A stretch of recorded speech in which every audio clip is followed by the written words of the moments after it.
Hello friends, welcome to our YouTube channel तैयारी exam की। Hello friends, तो आज के इस वीडियो में हम लोग हिंदी व्याकरण से हिंदी साहित्य का काल विभाजन और नामकरण, आदि काल की प्रमुख प्रवृत्तियाँ, रीति काल की सामान्य प्रवृत्तियाँ और आधुनिक काल की प्रवृत्तियाँ देखने वाले हैं। अगर आप लोग हमारे चैनल पर हैं तो चैनल को सब्सक्राइब करके बेल आइकन को प्रेस कर दीजिएगा ताकि हमारे और भी वीडियो के अपडेट सबसे पहले आप तक पहुँचे। अगर आप लोग क्लास 10th में हो, 11th में हो या फिर 12th में हो तो टेलीग्राम चैनल तैयारी एग्जाम की 10th 11th या 12th ग्रुप ज्वाइन कर लीजिएगा। इसके लिए टेलीग्राम पे जाकर सर्च करेंगे तैयारी एग्जाम की। जैसे ही सर्च करेंगे आपके सामने 10th 11th और 12th का शो हो जाएगा। जो आपका क्लास होगा क्लिक करके ज्वाइन कर लेंगे। वहाँ पे आपको पीडीएफ नोट्स और आने वाली वीडियो के नोटिफिकेशन मिलते रहते हैं। ठीक है, तो आइए वीडियो को स्टार्ट करते हैं। तो इससे पहले हम बहुत सारे वीडियो बना चुके थे, जैसे कि समास, उपसर्ग, प्रत्यय। अगर आप लोग नहीं देखें तो प्लेलिस्ट का लिंक हम डिस्क्रिप्शन बॉक्स में दे देंगे, वहाँ से आप लोग देख सकते हैं या फिर चैनल के प्लेलिस्ट में भी जाके देख सकते हैं। ठीक है, तो ये देखिए आज हम लोग आगे आ चुके हैं जो कि लास्ट है इसका। ठीक है, यहाँ पे आप लोग देख सकते हैं। सबसे पहले हम लोग जानेंगे हिंदी साहित्य का काल विभाजन और नामकरण। देखिए बहुत ही महत्वपूर्ण है, आप लोग वीडियो को अंत तक देखिएगा, आपको बहुत सारी बातें पता चलेगी हिंदी के बारे में। ठीक है, यहाँ पे दिया गया है हिंदी साहित्य का इतिहास भारतीय जनता की एक सहस्त्र अथवा सहस्त्राधिक वर्षों की चिंतन धारा का इतिहास है। जीवन धारा को मोड़ने वाली सामाजिक, धार्मिक, राजनीतिक तथा आर्थिक परिस्थितियों का प्रभाव साहित्य पर निश्चित रूप से पड़ता है। इसी दृष्टि संकेत के आधार पर आचार्य शुक्ल ने हिंदी के इतिहास को 4 कालखंडों में विभाजित किया है। ये देखिए वो 4 कालखंड कौन कौन से हैं, यहाँ पे आप लोग देख सकते हैं। क में है वीर गाथा काल, जो कि 1050 से 1375 ईस्वी के बीच का हुआ था। और ख है यहाँ पे पूर्व मध्य काल, या इसे भक्ति काल भी कहा जाता है। तो ये 1375 से 1700 ईस्वी तक के काल को कहा जाता है। ठीक है, समय को। और ग है यहाँ पे उत्तर मध्यकाल या रीति काल, इसे 1700 से 1900 ईस्वी तक बोला जाता है। और घ में है यहाँ पे आधुनिक काल या गद्य काल, इसे 1900 से अब तक काल माना जाता है। ठीक है, आगे देखिए दिया गया है। चूंकि काल विभाजन साहित्य इतिहास लेखकों के समक्ष एक समस्या बनी थी, जिसको देखते हुए आचार्य रामचंद्र शुक्ल ने पहले पहल वैज्ञानिक विभाजन प्रस्तुत किया है। इनके पूर्व के इतिहास लेखकों की मान्यताओं पर जब हम विचार करते हैं तो सर्वप्रथम फ्रांसीसी लेखक गार्सा, यहाँ पे ध्यान देंगे आप लोग, यहाँ पे दिया गया है गार्सा द तासी का नाम का उल्लेखनीय होता है। ठीक है, जिसने भारतीय आधुनिक आर्य भाषाओं का एक इस्तवार द ला लित्यातुर हिंदुई हिंदुस्तानी नामक इतिहास लिखा, जिसमें कुछ कवियों एवं उनकी रचनाओं का विवरण है। इसके पश्चात हिंदी का प्रथम इतिहास ग्रंथ, ध्यान देंगे, हिंदी का जो प्रथम इतिहास ग्रंथ था वो क्या था, तो शिव सिंह सेंगर ने 1883 में लिखा, जिसमें कवियों की जीवनी एवं घटनाओं का उल्लेख है। ठीक है, आगे दिया गया है सन 1889 ईस्वी में शिव सिंह सेगर के इतिहास को आधार बनाकर जॉर्ज ग्रियर्सन ने modern vernacular literature of north Hindustan, modern vernacular literature of north India लिखा, जिसमें उन्होंने हिंदी साहित्य के काल विभाजन और प्रवृत्तियों के निर्देश की चेष्टा की। इसके आगे दिया गया है। इसके पश्चात मित्र बंधुओं ने मित्र बंधु विनोद में करीब 500 कवियों पर प्रकाश डाला। इन्होंने भी काल विभाजन की किसी वैज्ञानिक पद्धति को नहीं अपनाया।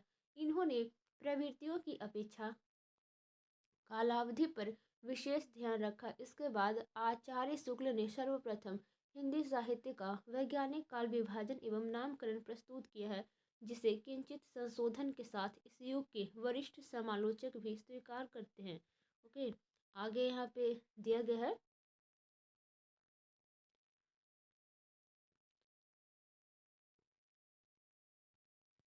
आचार्य शुक्ल के मत को थोड़ा संशोधन के साथ उपस्थित किया है डॉक्टर हजारी प्रसाद द्विवेदी, इनके द्वारा एक निबंध है शायद, नाखून क्यों बढ़ते हैं। ओके, आप लोग पढ़े होंगे 10th में। इन्होंने भी हिंदी साहित्य के इतिहास को 4 भागों में विभाजित किया, परंतु इनका दृष्टिकोण शुक्ल जी से थोड़ा भिन्न है। इन्होंने जो उदाहरण पेश किए उनमें काल विशेष के अन्य साहित्यिक प्रवृत्तियों को भी ध्यान में रखा और इसलिए इन्होंने निम्न प्रकार से काल विभाजन का नामकरण किया। यहाँ पे दिया गया है क में आदिकाल 10वीं से 14वीं सदी तक का जो काल कहलाता है वो आदिकाल कहलाता है और ये बात आपको याद रखनी है। ख में भक्ति काल 14वीं सदी से 16वीं शताब्दी तक के काल को भक्ति काल कहते हैं। रीति काल 16वीं से 19वीं शताब्दी तक के काल को रीति काल कहते हैं।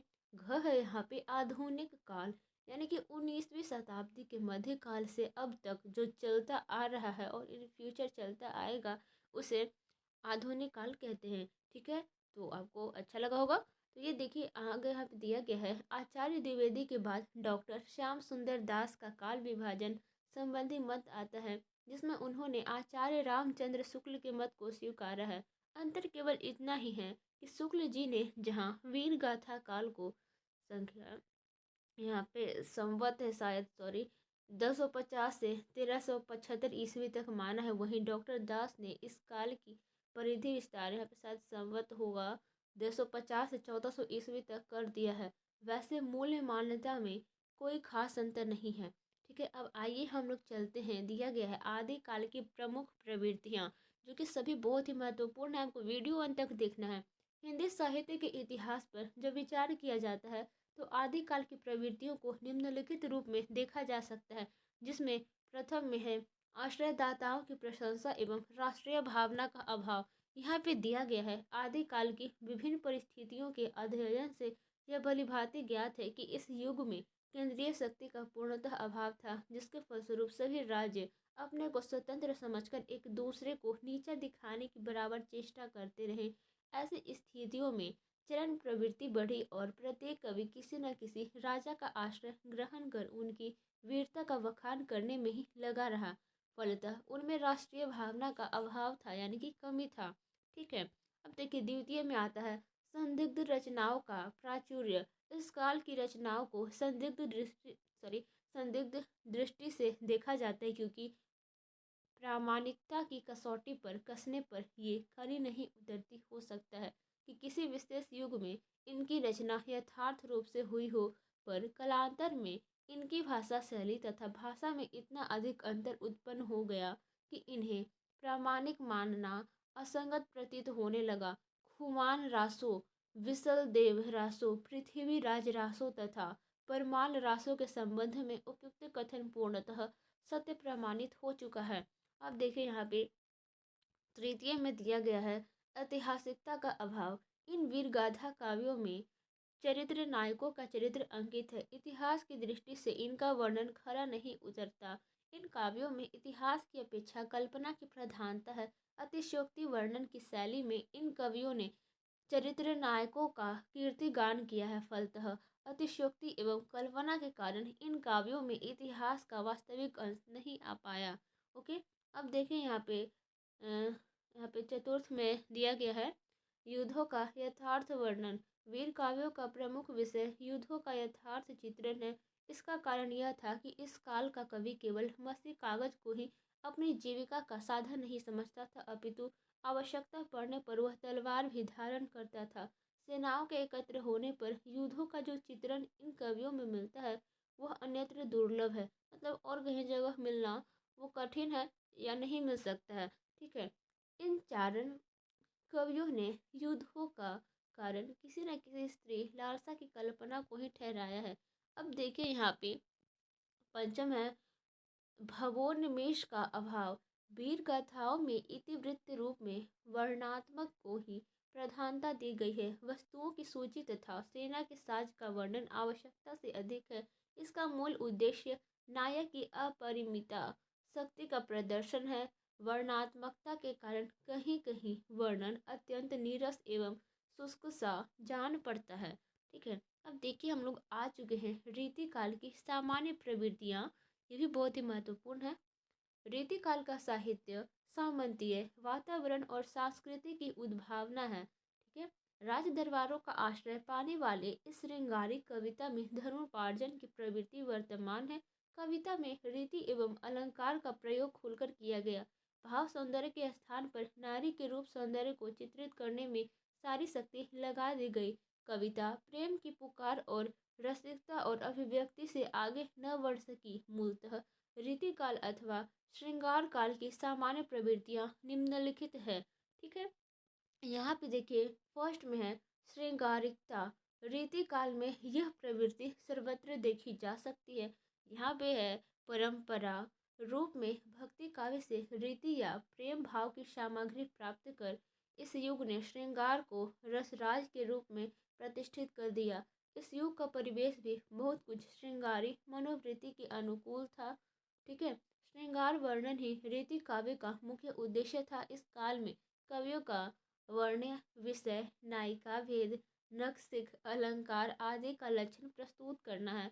फिर भी इसके अंतर्गत श्रृंगारी भावना ही वर्णित की गई है। ओके, आगे दिया गया यहाँ पे सेकेंड में अलंकरण की प्रधानता। रीतिकालीन कविता की दूसरी प्रवृत्ति अलंकारिता है। इस युग में प्रदर्शन, चमत्कार और रसिकता की प्रधानता दी गई है।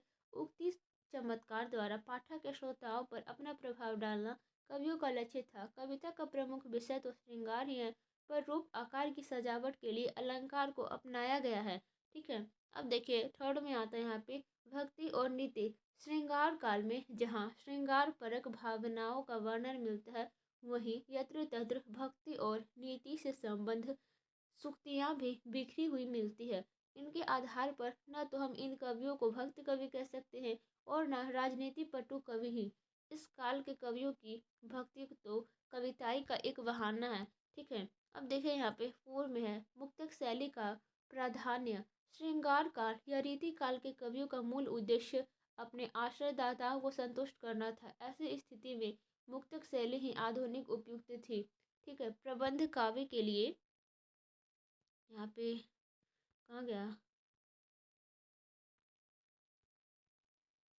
हाँ तो यहाँ पे थे प्रबंध काव्य के लिए जिस निरंतर एक रसता और धैर्य की आवश्यकता थी, उसका इन कवियों में पूर्णतः अभाव था।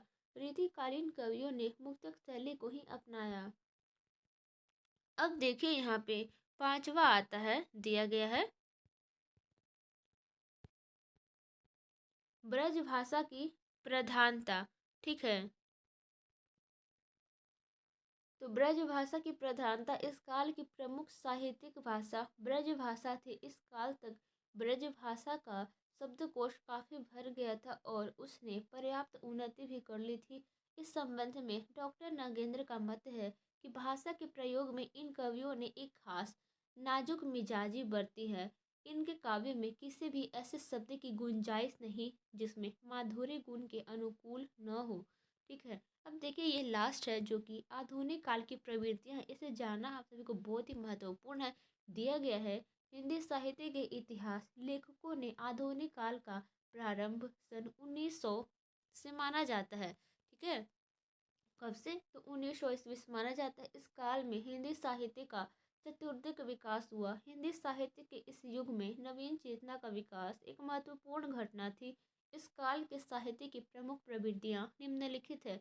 ध्यान देंगे, आप लोग पढ़ते होंगे पद्य एवं गद्य। ठीक है, पद्य खंड को काव्य खंड, गद्य खंड आप लोग तो पढ़ते होंगे ना। तो इस काल की सर्वप्रथम विशेषता गद्य का आविर्भाव है, जिसमें पद्य के साथ गद्य का भी विकास हुआ। मुद्रण कला के अभाव के कारण जो गद्य पनप न सका था, वह मुद्रण कला में विकास होने के फलस्वरूप आगे बढ़ा। गद्य के माध्यम से मनुष्य ने अपनी भावनाओं की अभिव्यक्ति सरलता के साथ करनी प्रारंभ की। इनके फलस्वरूप नाटक, एकांकी, कहानी, उपन्यास, निबंध, समालोचन आदि विधाओं का प्रादुर्भाव हुआ। ठीक है, एक तरह से विकास हुआ, शुरुआत हुआ, जो भी आप कह सकते हैं। सेकेंड में आता है भाषा का परिवर्तन। इस काल की दूसरी प्रवृत्ति भाषा की परिवर्तनशीलता है, जिसके कारण खड़ी बोली ने अपना रूप ग्रहण किया और ब्रज भाषा को संन्यास लेना पड़ा। खड़ी बोली का प्रभुत्व इस प्रकार बढ़ गया कि उसे राजभाषा का दर्जा भी प्राप्त हुआ। ठीक है, यह अत्यंत ही सहज सरल भाषा है जिसकी वैज्ञानिक लिपि देवनागरी है। अब आगे देखिए थर्ड में है यहाँ पे राष्ट्रीय भावना का उत्थान। आधुनिक काल में राष्ट्रीय भावना का विकास राजनीतिक चेतना के परिणाम स्वरूप हुआ। जैसे जैसे राजनीतिक चेतना की वृद्धि होती गई, वैसे वैसे राष्ट्रीय भावना का स्वरूप भी बदलता गया। नवीन जागरण का संदेश आदि प्रवृत्तियां राजनीतिक चेतना के फलस्वरूप ही आई। कांग्रेस की स्थापना के बाद देश में नवजागरण की नई लहर उठी। देश को स्वतंत्रता दिलाने के लिए आंदोलन प्रारंभ हुआ। इसमें कवियों और लेखकों ने राष्ट्रीय भावना से प्रेरित हो कविताएं और निबंध लेखन किए। इस प्रकार राष्ट्रीय भावना का उत्थान हुआ। ठीक है, अब देखिए 4 है यहाँ पे, नवयुग की चेतना का विस्तृत विवेचन। आधुनिक काल में नवयुग चेतना के विविध रूप के दर्शन होते हैं। अब साहित्य का प्रतिपाद्य उच्च वर्ग नहीं रह गया, उसके स्थान पर जनवादी विचारधारा वाले साहित्य का निर्माण तीव्रता के साथ होने लगा। आदर्श के स्थान पर यथार्थ का वास्तविक चित्र प्रस्तुत किया जाने लगा। निम्न वर्गीय समाज एवं शोषितों के प्रति व्यापक सहानुभूति प्रदर्शित की गई। मार्क्सवादी विचारधारा के प्रभाव में आकर शोषितों की भावना को अत्यधिक व्यक्त किया जाने लगा। आगे दिया गया है जो कि लास्ट है, जो कि 5वां में है। ठीक है, इसे भी आप लोग देख ले। दिया है शैली परिवर्तन। आधुनिक काल में भाषा परिवर्तन के साथ साथ शैली परिवर्तन की विशेषता भी दिखाई देने लगी। गद्य के अधिकाधिक प्रयोग और उसकी विभिन्न शैलियों के विकास के कारण ही आधुनिक काल गद्य काल है। पद्य की शैली में भी नवीन परिवर्तन हुए। लोक गीतों की विभिन्न शैलियों का प्राधान्य बढ़ा। ठीक है, प्राधान्य बढ़ा। छंदों के विधान को तोड़ मरोड़ कर मुक्त छंद का प्रयोग धड़ल्ले के साथ होने लगा। तो आई होप आपको ये वीडियो अच्छा लगा होगा, तो लाइक करके चैनल को सब्सक्राइब कर देंगे। ठीक है, अगर आप लोग चैनल पे नए हैं तो ज़रूर सब्सक्राइब करके बेल आइकन को प्रेस कर लीजिएगा, ताकि हमारे और भी वीडियो के अपडेट सबसे पहले आप तक पहुँचे। तो अगर आपको इसका PDF नोट्स प्राप्त करना है तो टेलीग्राम में जाकर सर्च करेंगे तैयारी एग्जाम की, और जो आपका क्लास होगा उस पर क्लिक करके ज्वाइन कर लेंगे। वहाँ पर इसका PDF सेंड कर दिया गया और बहुत सारे PDF सेंड हो गए हैं वहाँ पर। ठीक है, और आने वाली वीडियो के नोटिफिकेशन और जो भी वीडियो बनेगा और उसका लिंक भी सेंड कर दिया जाता है, तो ज़रूर से ज्वाइन कीजिए। ठीक है, तो अपने दोस्तों के पास शेयर कर दीजिए, वीडियो को लाइक ज़रूर कर दीजिए। मिलते हैं नेक्स्ट वीडियो में। Thank you so much.